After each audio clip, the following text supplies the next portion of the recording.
Have you ever felt like life suddenly pushed you into a corner? Like no matter how hard you try, everything falls apart one piece at a time. Maybe you look around and realize the people you trusted the most aren't there anymore. Maybe you're surrounded by voices, but still feel completely alone. There comes a moment in every man's life when God removes the noise, and the silence feels unbearable. But in that silence, something powerful begins to grow. This is not a story about loss. This is a story about rebirth. Stay with me because what you're about to hear might be exactly what your soul needs today. In a small town tucked between rolling hills and silver lakes, lived a young man named Daniel. Daniel wasn't perfect, but he was honest, hardworking, and full of dreams. He believed that if he kept pushing forward, life would reward him eventually. He lived with his mother in a tiny wooden home. She was his strength, his guide, the one person who never doubted him. But one stormy night, everything changed. His mother became severely ill, and within days, she was gone. Daniel found himself standing alone in an empty house,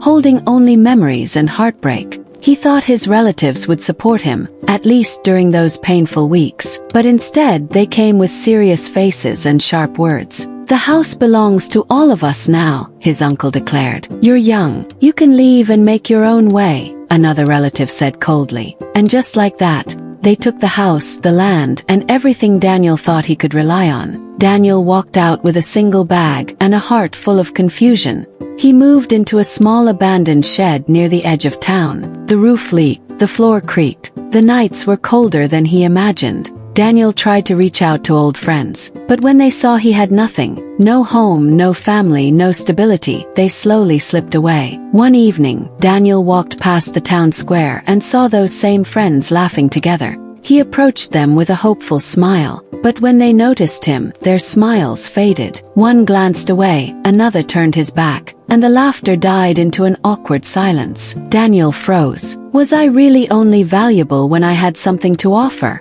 he whispered to himself. That night, he returned to the shed, sat on the dusty floor and broke down. Tears streamed down his face as he whispered, "God, why me? Why did everyone leave? What am I supposed to do now?" And in that heavy silence, something stirred within him. Not a voice he heard with his ears, but a voice he felt in his spirit. "You're not alone. I am with you." Daniel wiped his tears. For the first time in weeks, he took a deep breath and whispered back, "God, if you are here, show me how to stand again." The next morning, Daniel stepped outside and looked at the broken shed. "If no one will build my life, then I will start building it myself," he said firmly. He cleaned the shed, repaired the roof with old planks, filled the cracks with mud and leaves, used stones to strengthen the walls. His hands blistered. Some days he wanted to give up, but every time doubt whispered, he remembered that gentle voice. "I am with you." Weeks passed, then months. The shed slowly transformed into a small, sturdy home. One afternoon, a traveler's cart broke down near Daniel's place. The man begged for help.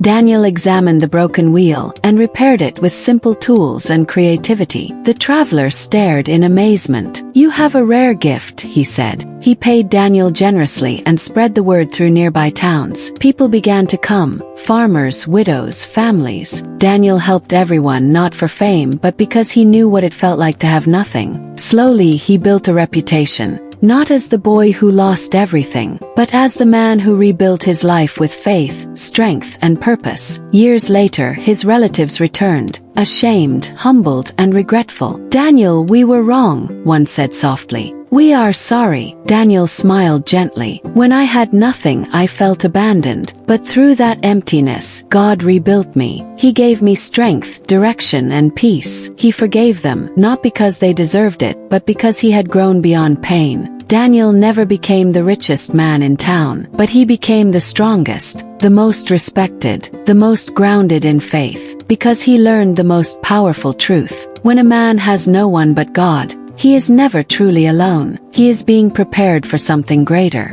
If you're watching this today feeling lost, abandoned, or forgotten, remember Daniel, your loneliness isn't your ending. It might just be the beginning of who you are meant to become. When people walk away, God steps closer. When life breaks you, God rebuilds you. When you lose everything, you discover what truly matters. You are not being destroyed. You are being shaped. If this story touched you, subscribe for more life-changing stories. Let's walk this journey together.